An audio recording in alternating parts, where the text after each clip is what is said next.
নামাজের মধ্যে আল্লাহর কাছে প্রার্থনা করতে হয়। হাদিস 847। হযরত আব্দুল্লাহ ইবনে মাসউদ রাদিয়াল্লাহু আনহু বলেন, আমরা যখন রাসূলুল্লাহ সাল্লাল্লাহু আলাইহি ওয়াসাল্লামের সাথে নামাজ পড়তাম, বলতাম আল্লাহ আল্লাহর উপর আল্লাহ আমাদের উপর শান্তি বর্ষিত করুন।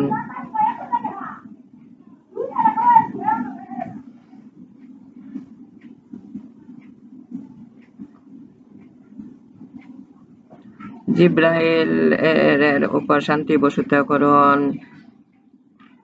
আল্লাহ আমাদের উপর শান্তি বর্ষিত করুন। জিবরাইলের উপর শান্তি বর্ষিত করুন। মিকাইলের উপর শান্তি বর্ষিত করুন। অমুকের উপর শান্তি বর্ষিত করুন। একদিন রাসূলুল্লাহ সাল্লাল্লাহু আলাইহি ওয়াসাল্লাম নামাজ শেষ করে বললেন, তোমরা আল্লাহর প্রতি শান্তি বর্ষিত হোক বলবে না, কেননা স্বয়ং আল্লাহ শান্তিদাতা। যখন তোমাদের কেউ নামাজের মধ্যে বসে, তখন সে বলে, সমস্ত সম্মান, সমস্ত উপাসনা এবং সমস্ত পবিত্রতার বিষয় আল্লাহর জন্য। হে নবী, আপনার প্রতি আল্লাহর শান্তি, অনুগ্রহ এবং তার বরকত বর্ষিত হোক, এবং আমাদের প্রতি আল্লাহর নেক বান্দাদের প্রতি শান্তি বর্ষিত হোক। যখন সে রূপ বলবে, আসমান ও জমিনের প্রত্যেক বান্দার প্রতি তা পৌঁছাবে। তারপর সে যেন বলেন, আমি সাক্ষ্য দিতেছি যে আল্লাহ ছাড়া কোনো উপাস্য নেই। আমি আরো সাক্ষ্য দিতেছি যে হযরত মুহাম্মদ সাল্লাল্লাহু আলাইহি সাল্লাম তার বান্দা, তার প্রেরিত রাসূল। তারপর দোয়া সমূহের মধ্যে যে দোয়া সে পছন্দ করে তা করবে। বুখারী ও মুসলিম।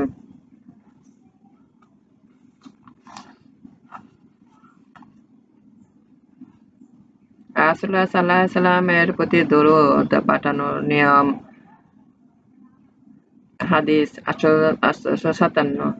হযরত আবু হুরায়রা সাঈদী রাদিয়াল্লাহু আনহু বলেন, সাহাবীগণ বললেন, হে রাসূলুল্লাহ, আমরা আপনার প্রতি কিরূপ দরুদ পাঠ করব? রাসূলুল্লাহ সাল্লাল্লাহু আলাইহি সাল্লাম বললেন, তোমরা বলো, হে আল্লাহ, তোমার মুহাম্মদ সাল্লাল্লাহু আলাইহি সাল্লাম, তার বিবিগণ এবং তার বংশধরগণের প্রতি রহমত বর্ষণ করো, যেভাবে তুমি তোমার রহমত বর্ষণ করেছ ইব্রাহিমের পরিজনের প্রতি, এবং তুমি বরকত নাজিল করো মুহাম্মদ সাল্লাল্লাহু আলাইহি সাল্লাম তার বিবিগণের প্রতি, যেভাবে তুমি বরকত নাজিল করেছ ইব্রাহিমের পরিজনের প্রতি। নিশ্চয় তুমি প্রশংসিত ও মর্যাদাবান। বুখারী ও মুসলিম। রাসূলুল্লাহ সাল্লাল্লাহু আলাইহি ওয়াসাল্লাম এর প্রতি একবার দরুদ পাঠে আল্লাহ 10 বার রহম বর্ষণ করেন। হাদিস 858। হযরত আবু হুরায়রা রাদিয়াল্লাহু আনহু বলেন, রাসূলুল্লাহ সাল্লাল্লাহু আলাইহি ওয়াসাল্লাম বলেছেন যে আমার প্রতি একবার দরুদ পাঠ করবে, আল্লাহ তাআলা তার প্রতি 10 বার রহমত বর্ষণ করবেন। মুসলিম। রাসূলুল্লাহ সাল্লাল্লাহু আলাইহি ওয়াসাল্লাম এর প্রতি সালাম প্রেরণ নিয়ম। হাদিস 859। হযরত আব্দুর রহমান ইবনে আবি লাইলা তাবিঈ রাদিয়াল্লাহু আনহু বলেন, সাহাবী হযরত কাব ইবনে উজরার সাথে আমার সাক্ষাৎ হলো। তিনি বলেন, আমি কি তোমাদের একটি কথা হাদিয়া দিব না, যা আমি রাসূলুল্লাহ সাল্লাল্লাহু আলাইহি ওয়াসাল্লাম হতে শুনেছি? আমি বললাম, হ্যাঁ, আমাকে উহা হাদিয়া দিন। তখন তিনি বললেন, একবার আমরা রাসূলুল্লাহ সাল্লাল্লাহু আলাইহি ওয়াসাল্লামকে জিজ্ঞেস করলাম, হে রাসূলুল্লাহ, আপনার প্রতি সালাম কিভাবে পাঠ করব? তা আল্লাহ তাআলা আমাদের শিক্ষা দিয়েছেন। বলুন, আমরা আপনার প্রতি, আপনার পরিবারের প্রতি সালাত কিভাবে পাঠ করব? তখন রাসূলুল্লাহ সাল্লাল্লাহু আলাইহি ওয়াসাল্লাম বললেন, তোমরা এরূপ করবে, হে আল্লাহ, তুমি মুহাম্মদ ও মুহাম্মাদের পরিবার পরিজনের প্রতি রহমত বর্ষণ করো, যেভাবে রহমত বর্ষণ করেছ ইব্রাহিম ও ইব্রাহিমের পরিজনের প্রতি। নিশ্চয়ই তুমি প্রশংসিত ও সম্মানিত। হে আল্লাহ, তুমি বরকত নাজিল করো এবং মুহাম্মদ সাল্লাল্লাহু আলাইহি সাল্লাম মুহাম্মাদের পরিজনের প্রতি, যেভাবে তুমি বরকত নাজিল করেছ ইব্রাহিম ও ইব্রাহিম পরিজনের প্রতি। নিশ্চয়ই তুমি প্রশংসিত ও সম্মানিত। বুখারী ও মুসলিম। কিন্তু মুসলিমের বর্ণনা 2 জায়গায় ইব্রাহিমের শব্দ নেই। একবার রাসূলুল্লাহ সাল্লাল্লাহু আলাইহি সাল্লাম পেশ করলেন একবার সালাম পেশ করলে আল্লাহ 10 বার পেশ করেন। হাদিস 860। হযরত আনাস রাদিয়াল্লাহু আনহু বলেন, রাসূলুল্লাহ সাল্লাল্লাহু আলাইহি ওয়াসাল্লাম বলেছেন যে আমার উপর একবার দরুদ পাঠ করবে, আল্লাহ তাআলা তার উপর 10 বার রহম নাযিল করবেন। এছাড়া 10টি গুনাহ মাফ হবে এবং 10টি মর্তবা বাড়িয়ে দেওয়া হবে। নাসাই। যে বেশি দরুদ পড়বে সে কিয়ামতে রাসূলুল্লাহ সাল্লাল্লাহু আলাইহি ওয়াসাল্লাম এর নিকটবর্তী হবে। হাদিস 861। হুজরত ইবনে মাসউদ রাদিয়াল্লাহু আনহু বলেন, রাসূলুল্লাহ সাল্লাল্লাহু আলাইহি ওয়াসাল্লাম বলেছেন, কিয়ামতে আমার নিকট ব্যক্তি সে হবে যে আমার উপর অধিক দরুদ পাঠ করবে। তিরমিজি। ফেরেশতাগণ সালাম পৌঁছায় দেন। হাদিস 862। হযরত ইবনে মাসউদ রাদিয়াল্লাহু আনহু বলেন, রাসূলুল্লাহ সাল্লাল্লাহু আলাইহি ওয়াসাল্লাম বলেছেন, আল্লাহ কতক ফেরেশতা রয়েছে যারা পৃথিবীতে ভ্রমণ করে এবং আমার উম্মতের সালাম আমার কাছে পৌঁছে দেন। নাসাই ও দামেরি। রাসূলুল্লাহ সাল্লাল্লাহু আলাইহি ওয়াসাল্লামের প্রতি সালাম প্রেরণ করলে তিনি শুনতে পান। হাদিস 863। হযরত আবু হুরায়রা রাদিয়াল্লাহু আনহু বলেন, রাসূলুল্লাহ সাল্লাল্লাহু আলাইহি ওয়াসাল্লাম বলেছেন, যখন কেউ আমার উপর সালাম পাঠ করবে, নিশ্চয়ই আল্লাহ তাআলা আমার রূহ আমার প্রতি ফিরিয়ে দিবেন, যাতে আমি তার সালামের জবাব দিতে পারি। আবু দাউদ, বাইহাকী, দাওয়াতে কবিরে। রাসূলুল্লাহ সাল্লাল্লাহু আলাইহি ওয়াসাল্লামের প্রতি দরুদ পাঠানোর নির্দেশ। হাদিস 864। হযরত আবু হুরায়রা রাদিয়াল্লাহু আনহু বলেন, রাসূলুল্লাহ সাল্লাল্লাহু আলাইহি ওয়াসাল্লাম আমি রাসূলুল্লাহ সাল্লাল্লাহু আলাইহি ওয়াসাল্লামকে বলতে শুনেছি, তোমাদের নিজেদের ঘরকে কবরস্থান বানাবে না এবং আমার কবরকে উৎসবস্থলে পরিণত করবে না। তোমরা আমার প্রতি দরুদ পাঠ করবে, নিশ্চয়ই তোমাদের দরুদ আমার কাছে পৌঁছাবে, যে তোমরা যেখানে থাকো না কেন। নাসাই।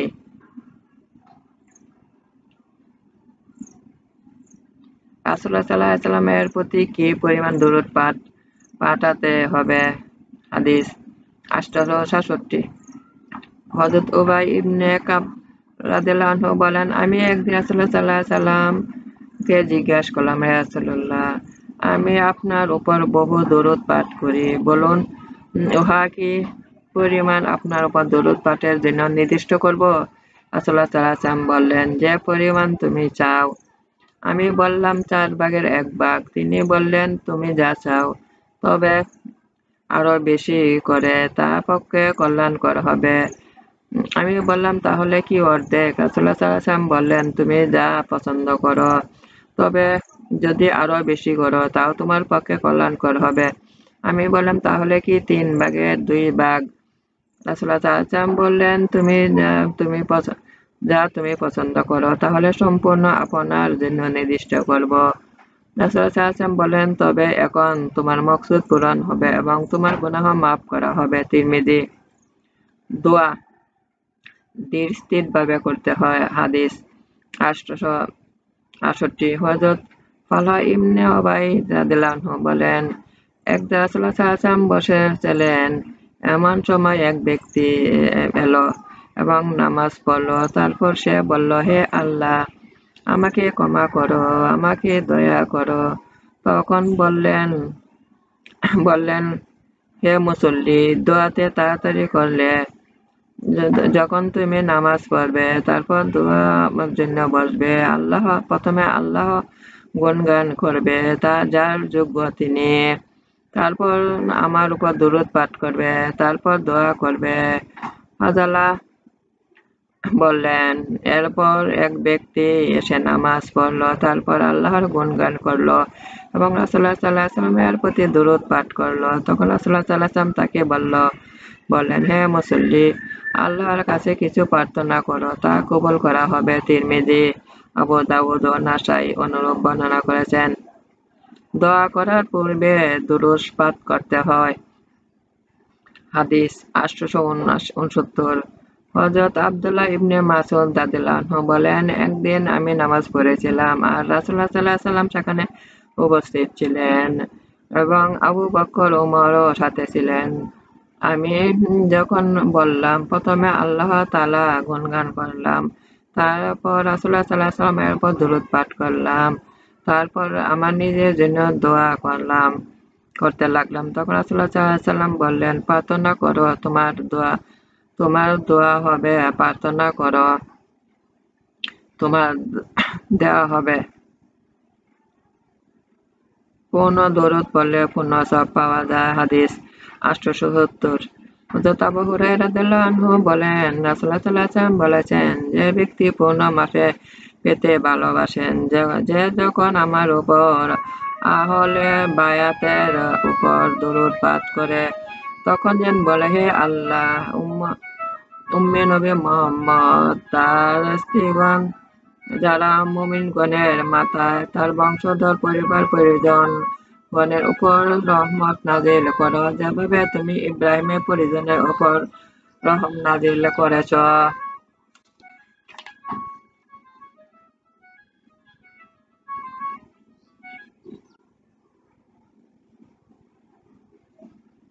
একবার দরুদ পাঠের প্রতিদান 70 বার দরুদ। হাদিস 875। হযরত আব্দুল্লাহ ইবনে আমর রাদিয়াল্লাহু আনহু বলেন, যে ব্যক্তি রাসূলুল্লাহ সাল্লাল্লাহু আলাইহি ওয়াসাল্লামের উপর একবার দরুদ পাঠ করবে, আল্লাহ তাআলা তার ফেরেশতাগণ তার উপর 70 বার দরুদ পাঠ করবে। আহমদ।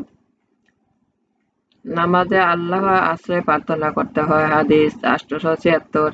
হযরত আবু হুরায়রা রাদিয়াল্লাহু আনহু বলেন, রাসূলুল্লাহ সাল্লাল্লাহু আলাইহি ওয়াসাল্লাম বলেছেন, যখন তোমাদের কেউ শেষ রাকাতে তাশাহুদ হতে অবসর হবে, তখন সে যেন আল্লাহর কাছে প্রার্থনা করে 4 বিষয় হতে, দুজকের শাস্তি হতে, গুর আযাব হতে, জীবন ও মৃত্যুর পরীক্ষা হতে এবং কানার দাজ্জালের প্রভাব হতে। মুসলিম। কবরের আযাব হতে পরিত্রাণের দোয়া করবে। হাদিস 878। হযরত ইবনে আব্বাস রাদিয়াল্লাহু আনহু বলেন, রাসূলুল্লাহ সাল্লাল্লাহু আলাইহি ওয়াসাল্লাম তাদের দোয়া শিক্ষা দিতেন, যেভাবে তাদের কোরআনের সূরা শিক্ষা দিতেন। তিনি বললেন, তোমরা বলো, হে আল্লাহ, আমি তোমার কাছে আশ্রয় চাই দুজকের শাস্তি হতে, তোমার কাছে আশ্রয় চাই কবরের শাস্তি হতে, তোমার কাছে আশ্রয় চাইতেছি কান্নার দাজ্জালের পরীক্ষা হতে এবং তোমার কাছে আশ্রয় চাইতেছি জীবন ও মৃত্যুর পরীক্ষা হতে। মুসলিম। রাসূলুল্লাহ সাল্লাল্লাহু আলাইহি ওয়াসাল্লাম সালামের পর ডান দিকে ফিরে বসতেন। হযরত আনাস রাদিয়াল্লাহু আনহু বলেন, রাসূলুল্লাহ সাল্লাল্লাহু আলাইহি ওয়াসাল্লাম সালামের পর ডান দিকে ফিরে বসতেন। মুসলিম। সাহাবাগণ রাসূলুল্লাহ সাল্লাল্লাহু আলাইহি ওয়াসাল্লাম এর ডান দিকে থাকতে ভালোবাসতেন। হাদিস 884। হযরত বারা ইবনে আয়েব রাদিয়াল্লাহু আনহু বলেন, আমরা যখন রাসূলুল্লাহ সাল্লাল্লাহু আলাইহি ওয়াসাল্লাম এর পিছনে নামাজ পড়তাম তখন ভালোবাসতাম তার ডান দিকে থাকতে, যাতে তিনি আমাদের দিকে মুখ করে বসেন। বারা রাদিয়াল্লাহু আনহু বলেন, একদিন আমি শুনলাম তিনি বলতেছে, হে পরওয়ারদিগার, তুমি আমাকে তোমার আযাব হতে বাঁচাও যেদিন তুমি তোমার বান্দাদের হাসরে উঠাবে, অথবা বললেন একত্রিত করবে। মুসলিম। মহিলাগণ জামায়াত থেকে আগে বের হবে। হাদিস 885। হযরত উম্মে সালামা রাদিয়াল্লাহু আনহা বললেন, রাসূলুল্লাহ সাল্লাল্লাহু আলাইহি ওয়াসাল্লামের জামানার স্ত্রীগণ যখন ফজরের নামাজ ফিরাত তখন উঠে পড়তো এবং রাসূলুল্লাহ সাল্লাল্লাহু আলাইহি ওয়াসাল্লাম তার সাথে যে সকল পুরুষ নামাজ পড়তেন তখন কিছু সময় বসে থাকতেন, তারপর রাসূলুল্লাহ সাল্লাল্লাহু আলাইহি ওয়াসাল্লাম উঠে দাঁড়াতেন, পুরুষরাও উঠে দাঁড়াতেন। বুখারী। নামাজে আল্লাহ স্মরণ করতে হয়। হাদিস 886। হযরত মুআজ ইবনে জাবাল রাদিয়াল্লাহু আনহু বলেন, একদিন রাসূলুল্লাহ সাল্লাল্লাহু আলাইহি ওয়াসাল্লাম আমার হাত ধরলেন, বললেন, হে মুআজ, আমি তোমাকে ভালোবাসি। আমি বললাম, হে রাসূলুল্লাহ, আমিও আপনাকে ভালোবাসি। রাসূলুল্লাহ সাল্লাল্লাহু আলাইহি ওয়াসাল্লাম বললেন, তবে তুমি প্রত্যেক নামাজের পর এ কথাটি বলতে ছাড়বে না, হে আল্লাহ, তুমি আমাকে তোমার স্মরণ করতে, তোমার কৃতজ্ঞতা প্রকাশ করতে এবং তোমার ইবাদত করতে উত্তম রূপে সম্পাদন করতে সাহায্য করো। আহমদ, আবু দাউদ ও নাসাই। রাসূলুল্লাহ সাল্লাল্লাহু আলাইহি ওয়াসাল্লাম এর আদর্শ ও স্বভাব উত্তম। হাদিস 887। জাবির রাদিয়াল্লাহু আনহু বলেন, রাসূলুল্লাহ সাল্লাল্লাহু আলাইহি ওয়াসাল্লাম তার নামাজে আত্তাহিয়াতুল পড়ার পর বলতেন, সর্বাপেক্ষা উত্তম কথা আল্লাহর কথা এবং সর্বপ্রথম উত্তম আদর্শ মুহাম্মদের আদর্শ। নাসাই।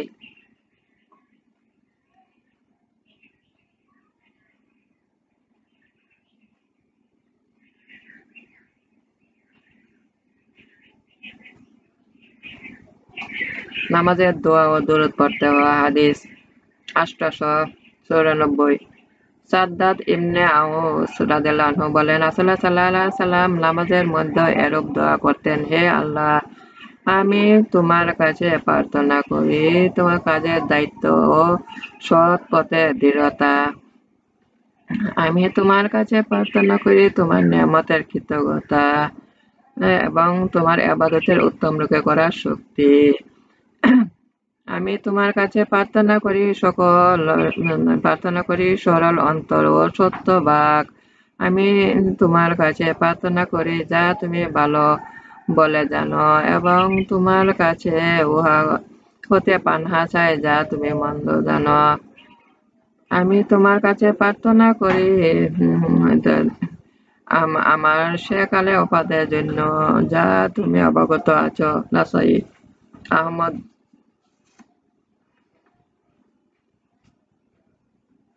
নামাজের শেষে দোয়া পড়তে হয়। হাদিস 896। হযরত আয়েশা রাদিয়াল্লাহু আনহা বলেন, সালাম ফেরাবার পর দোয়া পড়ার পরিমাণের সময় অধিক বসতেন না। হে আল্লাহ, তুমি শান্তিময় এবং তোমার কাছে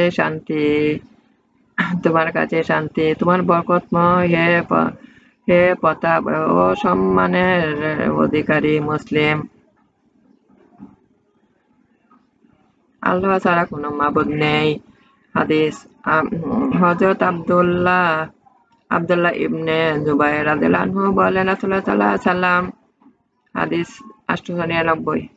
আব্দুল্লাহ ইবনে জুবাইর রাদিয়াল্লাহু আনহু বলেন, রাসূলুল্লাহ সাল্লাল্লাহু আলাইহি ওয়াসাল্লাম যখন নামাজে সালাম ফেরাতেন উচ্চ স্বরে বলতেন, আল্লাহ ছাড়া কোনো মাবুদ নেই, তিনি একক, তিনার কোনো শরীক নেই, তারই রাজত্ব, তারই প্রশংসা, তিনি সর্বশক্তিমান, অন্য কারো কোনো উপায় বা শক্তি নেই আল্লাহ সাহায্য ছাড়া। আল্লাহ ছাড়া কোনো মাবুদ নেই, আমরা তাকে ছাড়া আর কাউকে পুজি না। তারই নেয়ামত, তারই অনুগ্রহ, তারই উত্তম প্রশংসা। আল্লাহ ছাড়া কোনো উপাস্য নেই। দিনকে আমরা একমাত্র তারই জন্য মনে করি, যদিও কাফেরগণ না পছন্দ করে। মুসলিম। আল্লাহর সাহায্য প্রার্থনা করতে হয়। হাদিস 900। সাদ ইবনে আবি ওয়াক্কাস রাদিয়াল্লাহু আনহু থেকে বর্ণিত আছে,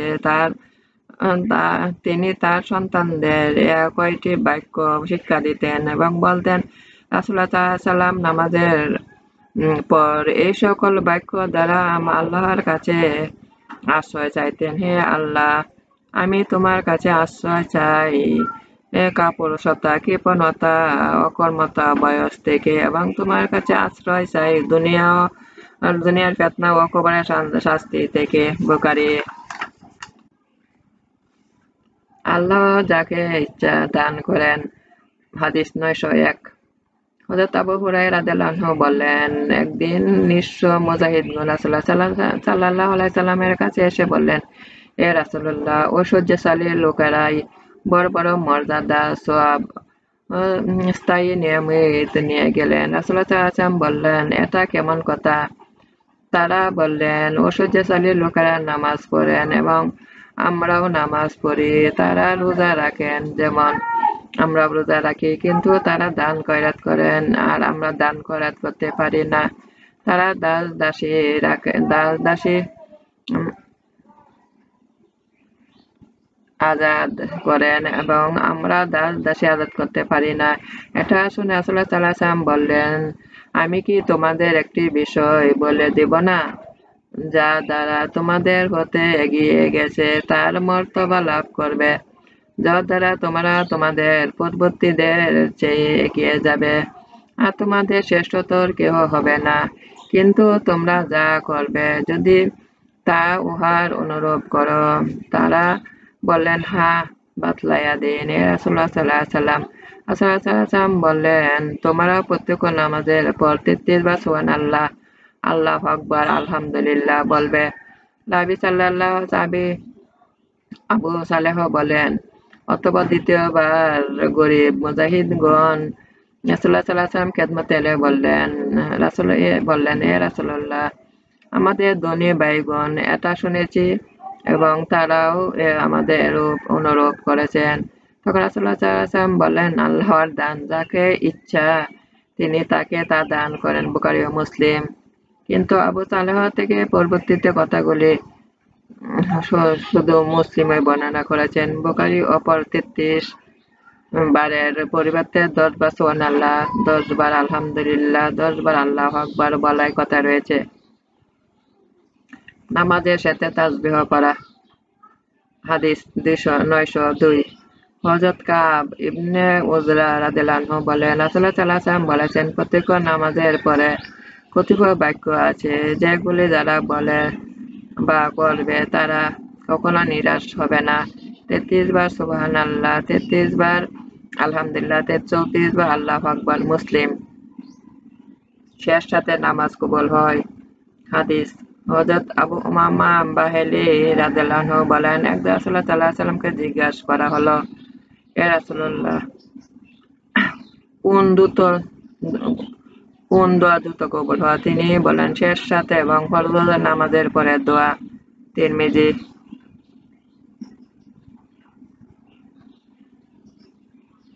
আল্লাহ ছাড়া কোনো উপাস্য নেই 10 বার বলতে হয়। হাদিস 911। হযরত আব্দুর রহমান ইবনে গানম রাদিয়াল্লাহু আনহু রাসূলুল্লাহ সাল্লাল্লাহু আলাইহি ওয়াসাল্লাম হতে বর্ণনা করেন, তিনি বলেছেন যে মাগরিব ও ফজরের নামাজের পর সালাম ফেরাবার পর পা প্রসারিত করার পূর্বে 10 বার বলবে, আল্লাহ ছাড়া কোনো উপাস্য নেই, তিনি একক, তার কোনো শরীক নেই, তারই জন্য সমস্ত প্রশংসা, তারই সমস্ত কল্যাণ। তিনি জীবিত করেন এবং মৃত্যু ঘটান এবং তিনি সমস্ত বিষয়ে ক্ষমতাবান। একথার জন্য প্রত্যেক শব্দের পরিবর্তে 10টি নেকি লেখা হবে, তার 10টি গুনাহ মুছে দেওয়া হবে, তার 10টি মর্যাদা বাড়িয়ে দেওয়া হবে। এছাড়া এটা তার জন্য প্রত্যক্ষ কোনো গুনাহ স্পর্শ করতে পারে না শিরক ছাড়া। সে হবে সমস্ত মানুষ অপেক্ষা উত্তম আমলকারী, কিন্তু যে তার কথা হতে উত্তম কথা বলবে সে অবশ্যই অপেক্ষা উত্তম। আহমদ। তিরমিজি। এটাই হাদিস। সাহাবী হযরত আবু যর প্রমুখ বর্ণনা করেছেন, তাতে শিরক ব্যতীত কোনো পর্যন্তই রয়েছে। এছাড়া মাগরিব নামাজ ও তারই হাতে সমস্ত কল্যাণ বাক্যের বর্ণনা নেই। তিরমিজি বলেন, হাদিসটি হাসান ও গরীব। আমার নামাজ, আমার উপাসনা, আমার জীবন, আমার মন সব আল্লাহরই। আমি আল্লাহর কাছে আত্মসমর্পণ করেছি। হে আমার রব, আমাকে আল্লাহর আনুগত্য বানান, রাসূলের আনুগত্য বানান, আল্লাহর উপদেশ পালন করতে শক্তি দান করুন, দুনিয়া আখিরাতে কল্যাণ দান করুন, দুর্যোগের অগ্নি হতে আমাকে রক্ষা করুন। হযরত মুহাম্মদ সাল্লাল্লাহু আলাইহি ওয়াসাল্লামের উসিলা আমার জীবনের গুনাহ ক্ষমা করুন। আমার ভিডিওগুলো আপনি বেশি করে একটু শেয়ার করুন, বেশি করে একটু সাবস্ক্রাইব করুন, বেশি করে একটু শেয়ার করুন। বিসমিল্লাহির রহমানির রহিম। আমিন।